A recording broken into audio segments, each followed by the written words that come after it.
Tigilan mo na ang pagtatanong kung ayaw mong mapahamak. Hindi ako natatakot mamatay. Minsan lang pinagtangka ng buhay ko. Pero nabuhay ako. Kaya hindi ako natatakot sa kanila. Hanggang ngayon pala, marami pa silang buhay na sinisira. At nadami pa lalo yun kung di mo ko tutulungan. Kaya sabihin mo sa akin ngayon, anong alam mo tungkol sa Golden Scorpion?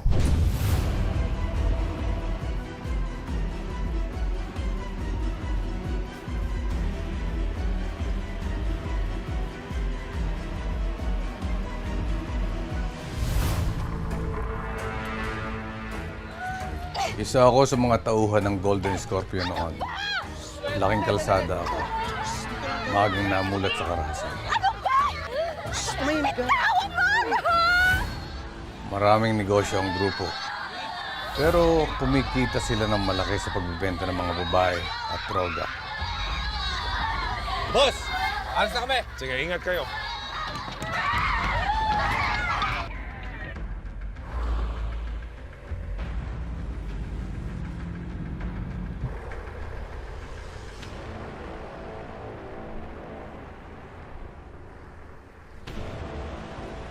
Papunta na dyan ang container van ng Golden Scorpion. Dala-dala mga bata. Yeah, kopya.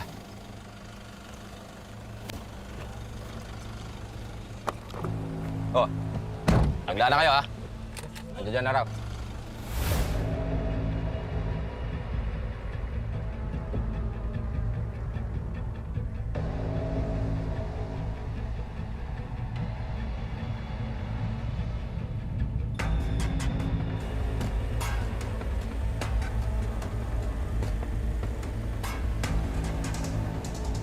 Saan ba dadalhin ng mga to? Sa pier. Sa may East Gate. Andun yung barge, naghihintay.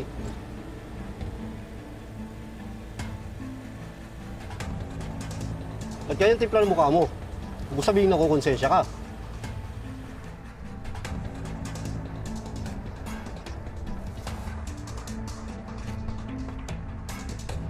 Saan kaya tayo dadalhin itong mga to? Hindi ko alam. Narinig ko siya benta daw tayo sa mga foreigner eh. At isa sa mga batang hawak namin si Vanessa. Takas tayo. Tatakas tayo dito. Hindi ko alam pero magaan loob ko sa kanya. Siguro dahil kahawig niya ang anak ko na namatay noon.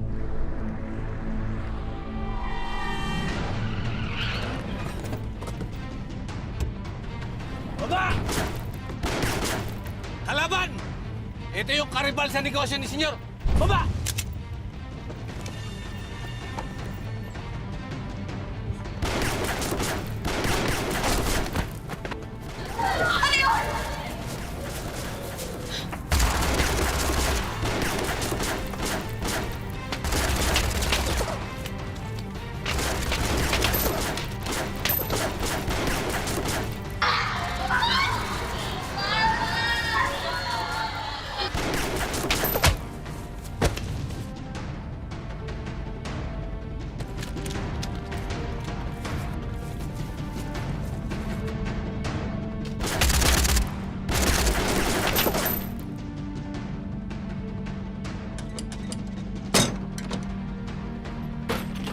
Ano bang hinihintay nyo?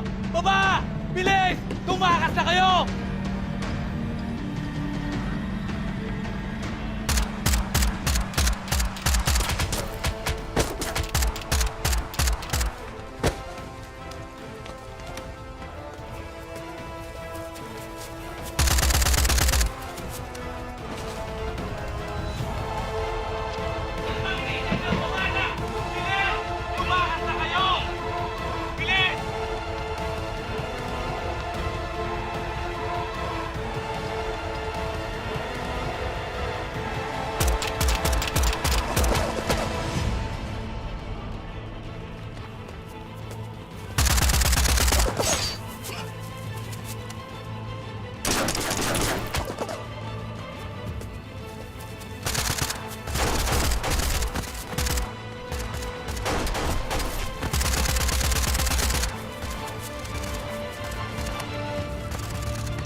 Kayo na yan, boss.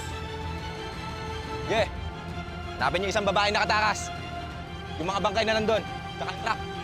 Sunugin niyo lahat. Yan ang utos ni boss. Malaman ng Edgardo na yan na hindi basta-basta ang grupo natin.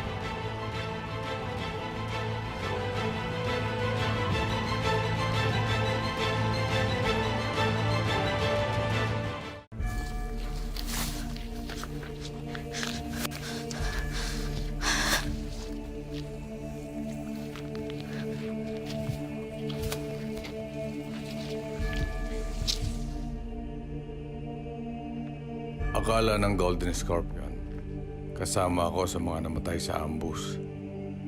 Kaya ang alam nila, patay na ako.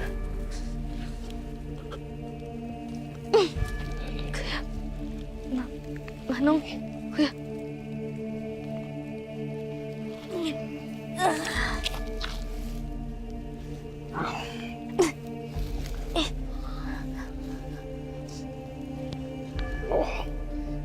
Ano bang ginagawa mo rito?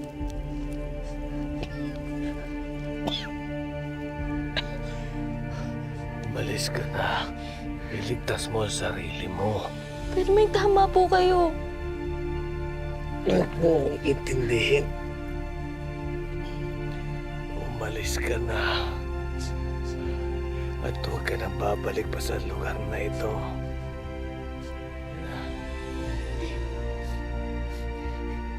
Iniligtas niyo po ako. Hindi po pwedeng iwan ko lang kayo dito. Alam ko pong hindi kayo kasing sama nila.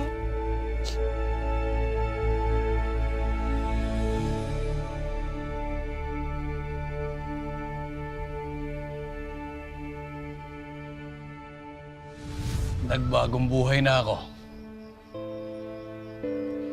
Naging ama ako kay Vanessa at kay Neneng. Pakiramdam ko, binigay sila sa akin ng Panginoon Diyos para makabawi naman ako sa mga naging kasalanan ko sa mundo. Ibig sabihin, kilala mo kung sino ang leader ng sindikato. Nakikiusap ako sa'yo. Tulungan mo ko mahanap sila.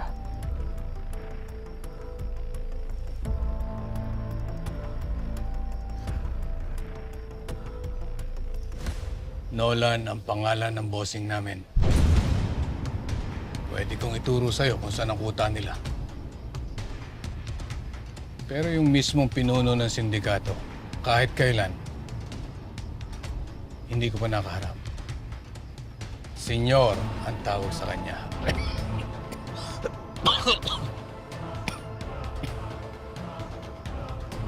Lakas ang putob ko na ang anak ng senyor na yung pumatay sa buong pamilya ko.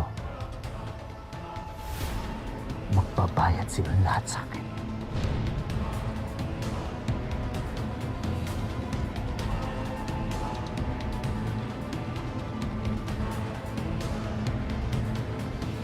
Kung gusto mong matunton ang pinaka-leader ng Golden Scorpion, si Nolan ang magiging susi mo.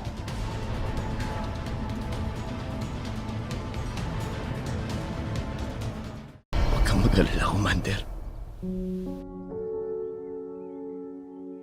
Kahit ikamatay ko pa, hahanapin ko silang lahat. Magbabayad silang lahat sa pagpatay nila sa inyo. Ah!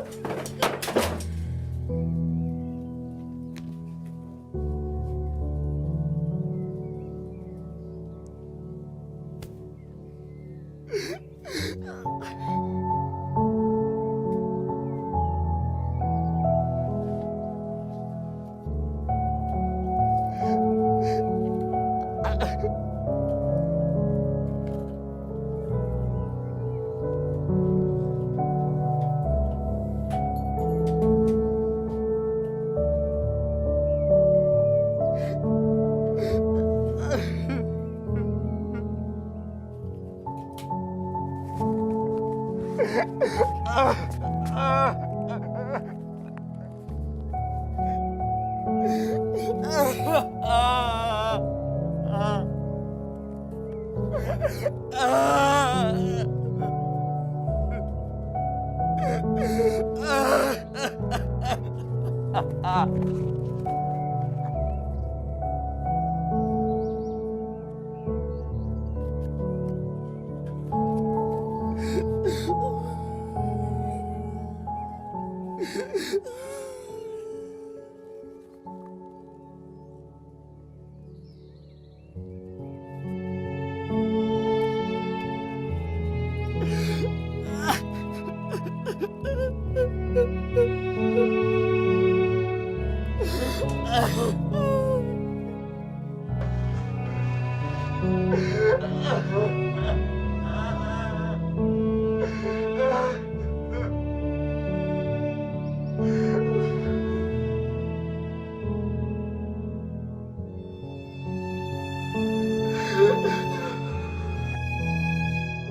Panginoon, nararamdaman ko po na merong hindi sinasabi sa akin ng anak ko. Na hindi po siya nagsasabi ng totoo. Kaya nga po lumalapit ako sa inyo ngayon. Na sana bantayan niyo po lagi ang aking anak.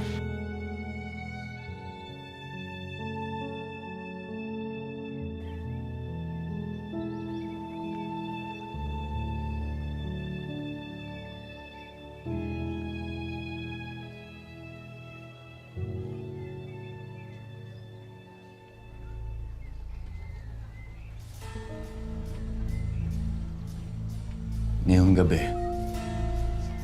malalaman ko na kung saan mahahanap ang anak ng leader ng sindikato.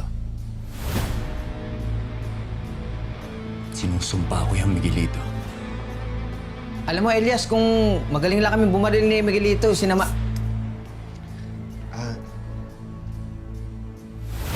Basta Elias, mag-iingat ka ha. Kuta na nila mismo tong papasukin mo.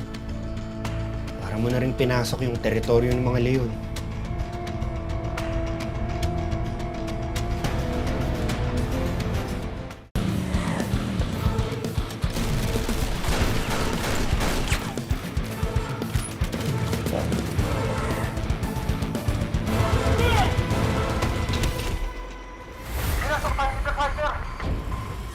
Akin yan.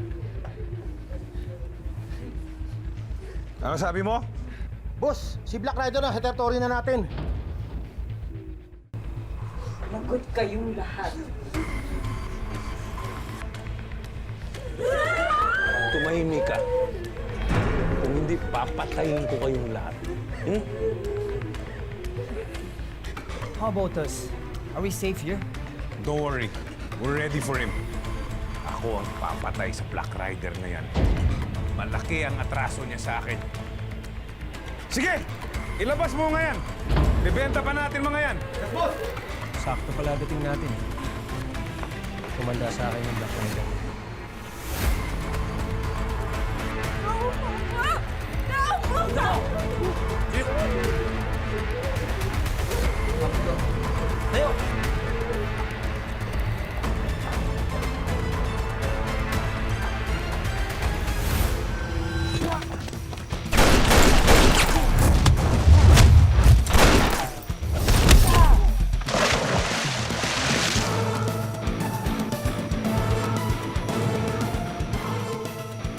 Babayaran ang ginawa mo sa akin, Black Rider.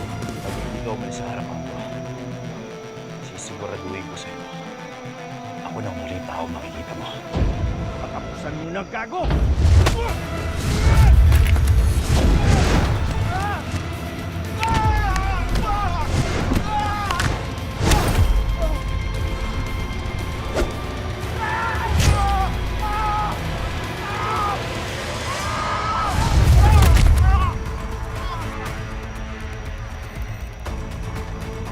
Daling sa bodega mga yan!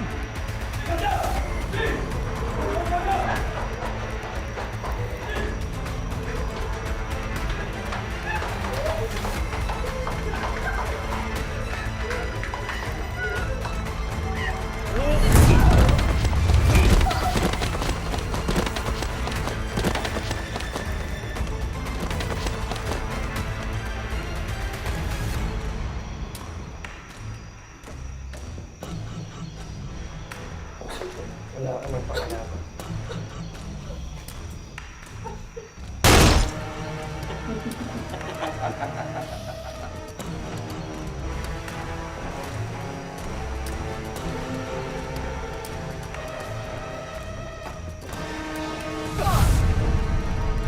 rider ka lang. Tatapusin na kitang hayop ka. Dito lang pala kita mahanap.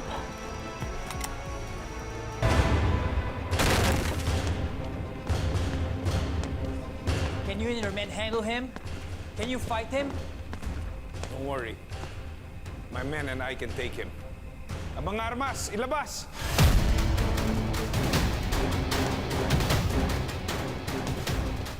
Black Rider!